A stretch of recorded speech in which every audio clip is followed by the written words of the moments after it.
and welcome to the first edition of the Bleed Green podcast. In the first episode, a little bit of a rundown on what to expect and when to expect it. I've been thinking about doing this podcast for a while now. Just, now that we're getting towards the playoffs, I think it's as good a time as any. So expect at least one episode per week. You can expect game recaps, kind of breakdowns on different hot takes from the season, kind of deep dives on the positives and the negatives of this team, and what we can achieve and what we won't achieve, what's realistic, all that good stuff.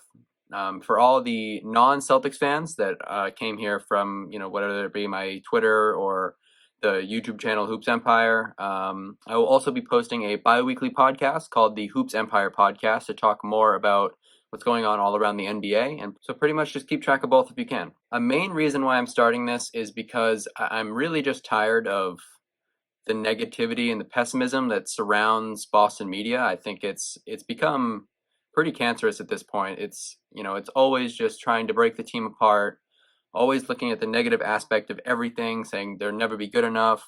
We can't succeed with either of the Jays as the cornerstones of the franchise. And who knows, they could be right, but I think that there's a lot more upside to look at than downside. I think this is kind of a weird year, and they just love to jump to conclusions. And I know it's mostly because that's what brings in views. I mean, pessimism and negativity, they really follow that motto that all publicity is good publicity. So I can't say I agree with it, but that's one of the main reasons I kind of just want to bring a kind of a better vibe to the whole the Boston Celtics fan base as a whole. So just so you know, this podcast is going to be simulcast, so I'm recording it here, both in video and audio. So it's going to be on YouTube, on the YouTube channel Hoops Empire, as well as on Apple Music and Spotify. So if you're coming from Apple Podcasts or Spotify, make sure to subscribe to Hoops Empire on YouTube. And if you're watching the video right here on YouTube, make sure you go check it out on Apple Podcasts and give it a subscribe over there as well. All right. So let's start with the obvious, and that's that the Celtics have been a pretty major disappointment in the 2020 NBA season. 66 games in, we're sitting at 35 and 31, sixth seed in the Eastern Conference. With, if you told me before the season a couple months ago that the Knicks and the Hawks would be ahead of us in the standings, I probably would have laughed in your face because, that sounds absurd. I mean, this is the team that has been to multiple, 3 out of the last Eastern Conference Finals. I think being in the play-in game is nothing that any of us expected, and as of right now, it's looking like a real possibility. Even though we're the 6th seed, we have 2 upcoming games against the Heat. If they take both of those, we really don't stand much of a chance to make up that ground, and we'll be the 7th seed in that play-in game. It's definitely something that we want to avoid as a team. But I mean, as of right now, none of our options are looking very good. As the 6th seed, we'll be facing the Bucks in the first round, and obviously nobody wants to face the Bucks. If we manage to get the 7th seed and we win our play-in game and we retain the 7th seed, then we will be facing either of the Nets or the 76ers, which again is not favorable by any means. What we should really hope for is that, the Knicks have a tough schedule. Let's hope they drop some. The Hawks, they might keep winning. They might take the 4 seed, but as long as we can get in that 4-5 matchup, that gives us a much better chance of making it farther into the playoffs. Because as of right now, we're looking like first-round exits no matter what. I think that the Knicks and the Hawks are rolling right now. Ever since the Hawks fired Lloyd Pierce, Nate McMillan has been amazing for them. They have a crazy winning percentage under him. Trae Young is playing very well. Clint Capella, I think, might be the most valuable player on that team. All their they're very deep. But once it comes to the playoffs, I think that's where the Celtics beat them. They have the experience. Jason Tatum's left shoe has more experience than the Knicks and Hawks combined. I don't think that they stand much of a chance against us in the playoffs. Like, being realistic, no bias at all. They're a very good team, but they have no experience. They have none of that championship pedigree, or playoff pedigree, I should say, because we don't have championship pedigree either, other than Tristan Thompson. But yeah, I mean, being in the play-in, I think we would still win in the play-in, but I don't really want to find out that way. I think that the Wizards are a team that are just, playing out of their mind right now. I think they've won like 13 out of their last 15 games. They went 12-1 in April, and then you have Russ, who just put up like that 10-20-20 game it's going to be tough. They're going to be a tough team to play, and with the abrupt ending that can come from the play-in game, I wouldn't want to. There can always be fluke games. I wouldn't want to risk it. So we should definitely, play our ass off to get into that, 6 seed or the 4-5 game. I would much rather face the Bucks than either of the Nets or 76ers. I think we always give the Bucks some trouble. I don't think we really stand much of a chance against the Nets or the 76ers. Many Celtics fans will tell you, we own the 76ers in the playoffs. Like, we do, sort of, but, the last time we played them at full strength, it was a completely different team in 2018. Obviously, the Jays have gotten better. We have Kemba now, but they were very dysfunctional a couple of years ago when we played them, and last year they didn't have Ben Simmons. And I know a lot of people like to trash on Ben Simmons, but fact of the matter is he does very, very well against Jason Tatum. In his career, Jason Tatum struggles pretty badly against Ben Simmons. So I think it would have been a totally different series. Last year even, I think we still could have beat them, but I think it would have been in 6 or 7 games. I do think he would make that much of a difference just because of how much he could limit Tatum. But I mean, let's move on to why this team is playing the way that they are. And I want to start with the most glaring issue is that, COVID and the health and safety protocols. I think it's very hard to gauge a season like this one because there's so many injuries and there's so many players in the health and safety protocols that players aren't even playing the same way that they are, let alone whatever time they might miss in the health and safety protocols. When they come back, they might not be the same player. We saw that with Jason Tatum. We saw that with Evan Fournier. We've seen that with other guys around the league, like Seth Curry and what have you. But the Celtics have spent a league leading 167 days in the health and safety protocols. The next most is the Mavericks at 118. That's a near 50-day difference between, us and the next team that has been, ravaged by COVID the most. I don't think people give that enough credit, especially when you see what it did to a guy like Jason Tatum, who's, peak physical condition, 6'8", 220. He's a professional athlete. They're pretty much all in amazing shape. And he was playing the best basketball of his entire career before he got COVID in that first, 10, 11 game stretch of the season. Then he got COVID, was sidelined for about 2.5 weeks. And then after that, he struggled. Even, from when he returned from COVID all the way up until the All-Star break, he just wasn't the same player. He was averaging like 23 or 24 points a night on 52% true shooting, which is well below league average. And, you see afterwards, or beforehand as well, pre-COVID and now post-All-Star break, he's been playing the best basketball of his entire career, averaging 28.2 points per game on 48% from the field and 43% from deep. And the Celtics have benefited big time from it. And, that's like a 40-game stretch. That's twice as much as that stretch where he had COVID or when he was really feeling the effects of COVID, even though he still is to this day. And he's mentioned that he has to use inhalers now before games, and he never did before.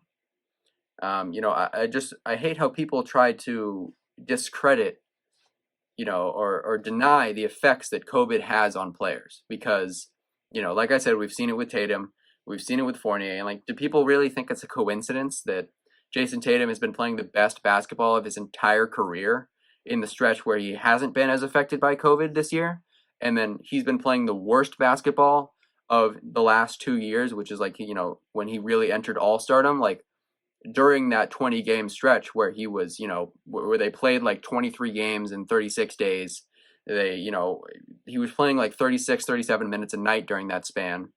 And then, the second he comes back from the All-Star break, he just starts lighting it up again. It's not a coincidence. I can tell you, wholeheartedly, there's no coincidence there.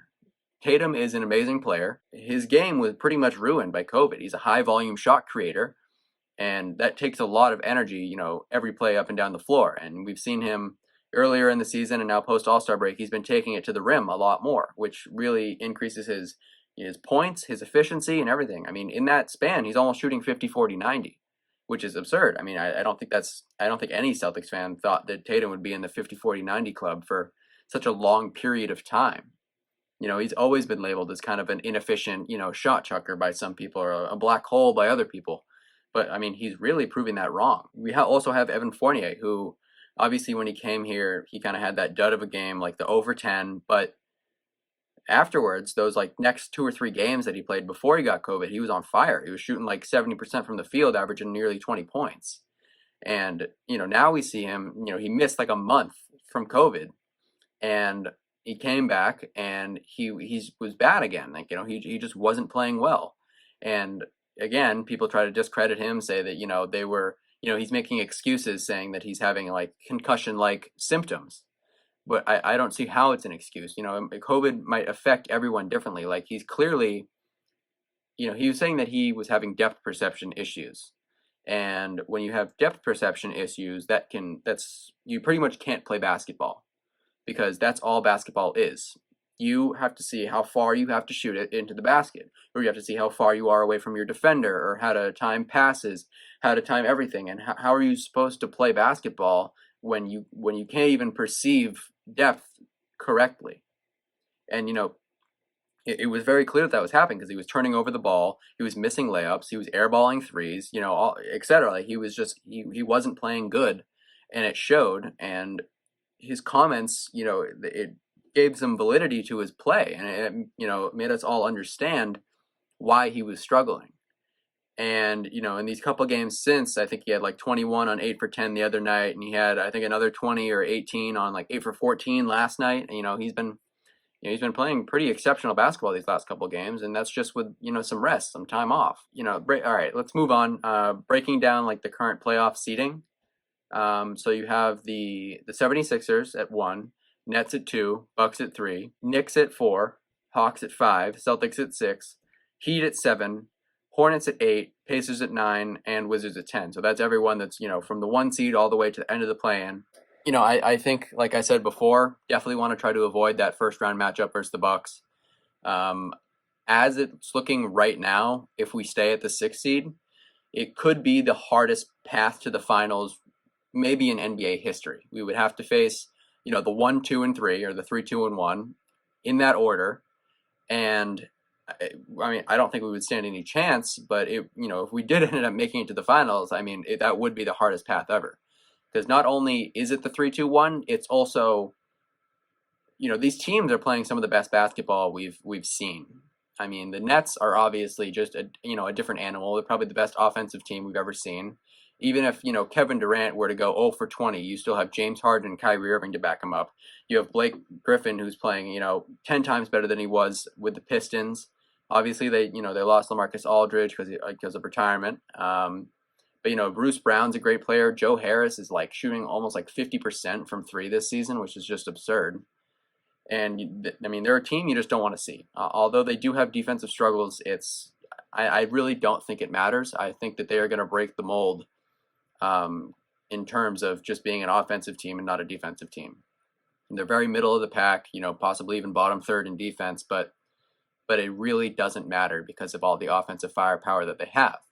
Then you have the 76ers, who finally got a competent coach in Doc Rivers. Embiid probably would have been the MVP if he didn't miss a stretch of time, and they're still the 1st seed. You have, Ben Simmons, who honestly I think has regressed a little bit offensively, but defensively he's still, he's up there in the running for Defensive Player of the Year. Whether he deserves it or not, but they've got shooters like Seth Curry, and they got other players. Tobias Harris having the best season of his entire career. Obviously, Tobias is a little bit of a playoff dropper, but I guess we'll see what happens there. But regardless, they're a completely different team, and all Celtics, fans like to trash talk them, but they are better than us. And don't get that twisted. They are a better team than us. Could we beat them in a series? You never know what happens in the playoffs. I mean, if Tatum continues to play how he is now, hopefully Brown can, shake whatever's going on with his ankle. You got Pritchard and Nesmith playing amazing. Obviously, Fournier's had a great last 2 games. Kemba just dropped 32. If Marcus can just kind of accept his role a little bit more, I know we're 7 years in, it always feels like we're saying the same thing, but if he can just really accept that playmaking role and just stop trying to score the ball, I think we'll be a much better team. I believe we're 10-1 this season when he has as many or less shot attempts than he does assists. So Obviously that I think we should just try to, ride that. Just continue to have him play make for us and continue to let our scorers score because Marcus Smart is not a scorer. And he never has been, and he shouldn't be. And I think he needs to realize that. But as of right now, the Nets 100% should be the favorites. They've been rolling all year, in and out of the 1 seed without 1 to 2 of their, of Durant, Irving, and Harden. So when they're full strength, which it looks like they're going to be for the playoffs, because Durant and Irving are playing right now. Harden just said that he should be back for the before the playoffs, so that gives them a little bit of time to actually gel together in those last couple of games of the regular season. And they look pretty unbeatable if they're healthy. Don't be mistaken; like they are the team to beat, and there's no doubt about that. Moving on, a lot of people have talked about Brad Stevens this year.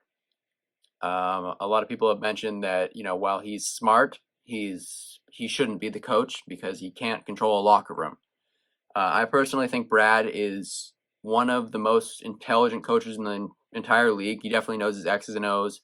His ATOs are some of the best, in league history. Yeah, like I said before, people think that he can't control egos. He can't control a locker room. Obviously, we have young guys that were handed the keys to the team, and no people think that I've heard 98.5 and WEI. They've mentioned that they can't get through to Tatum, whatever that means. They can't get through to him to make him a more consistent player. I guess that's what they're saying. Even though I think he's been pretty consistent when he's healthy, as stated before. But those guys don't really know what they're talking about, anyways. But like who's better? Like who's a better option than Brad Stevens? Jason Tatum has alluded to the fact that Brad shouldn't have to be the one that is controlling the locker room, that is shaping up players.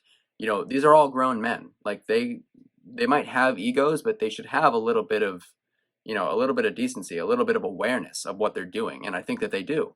And I think that everybody, there's been a couple locker room fights like here and there, but that's just not Brad Stevens' place. These are grown men that should be able to work out problems themselves, and that comes with time. And experience obviously comes with time. Time is experience. I've heard people say names like Kenny Atkinson, Chauncey Billups, and even like Kendrick Perkins. Like, are you serious? Like, do you really think that those guys are going to take this team to the next level? Guys who have either hardly coached or not coached at all at the main level.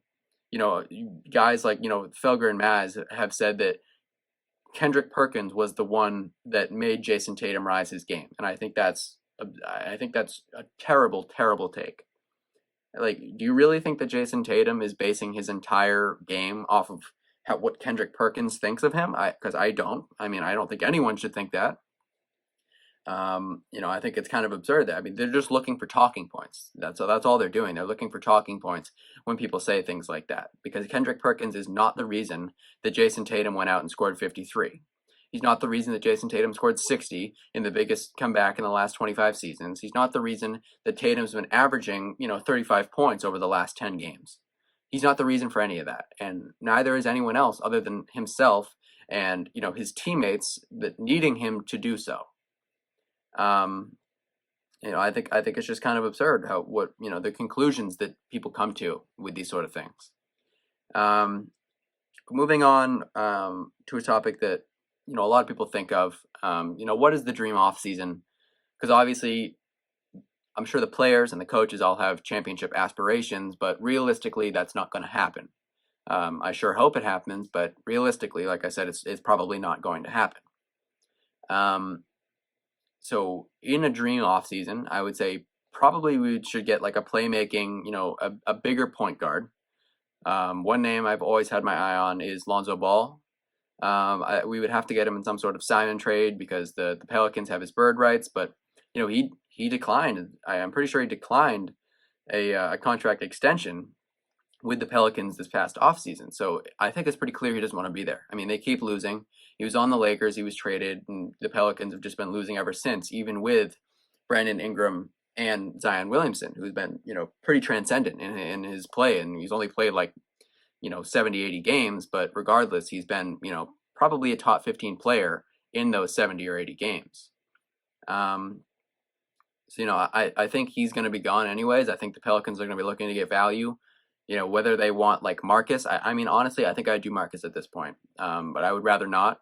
I would rather see if we can flip him for Kemba. I think that the Pelicans could probably use a little bit more spacing for Zion. I think that, Lonzo's good, but he's more of like a spot up shooter. I think if you have a guy who can shot create like Kemba, I honestly think that could help them. Obviously, I don't think anyone wants Kemba's contract, but I mean, he's been playing pretty well. I think the Celtics have handled his injuries well.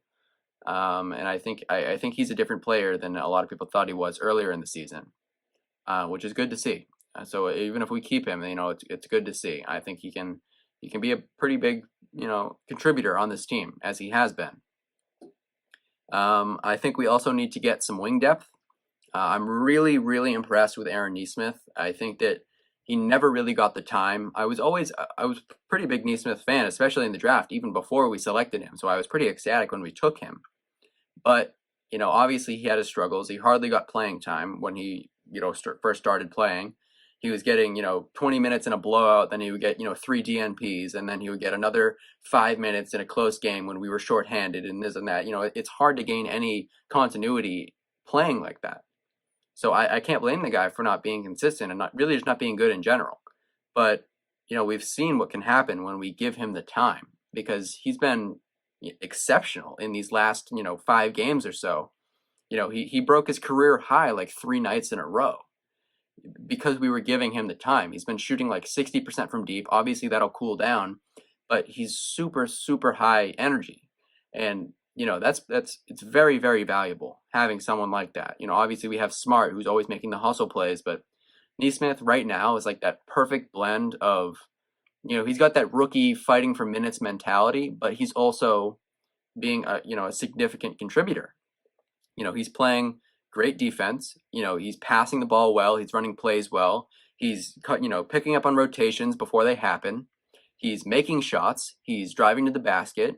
He's drawing charges. He's doing everything that you need him to do and more. He's showing all the intangibles because he wants those minutes. He wants to be a part of the playoff rotation. When you see guys like Semi and Grant, who just clearly don't have as much of that drive, you don't see them doing that as much. Sometimes Grant will have a nice offensive rebound, but I mean, Grant and Semi should not be playing in the playoffs unless we're playing like the Bucks and we need Semi for spot minutes on Giannis because he's typically done well, but I just don't think they should be playing. I don't think they're good enough to play. But Nesmith has shown he's earning those minutes, something that the other bench players outside of Pritchard, who's also been amazing, haven't done. Regardless, I still don't think we have enough wing depth.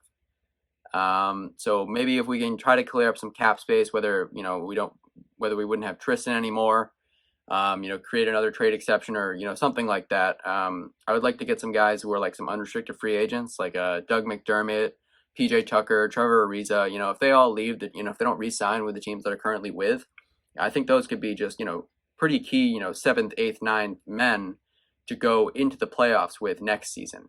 Some of them have more, experience than others. But regardless, I think that they can contribute pretty well.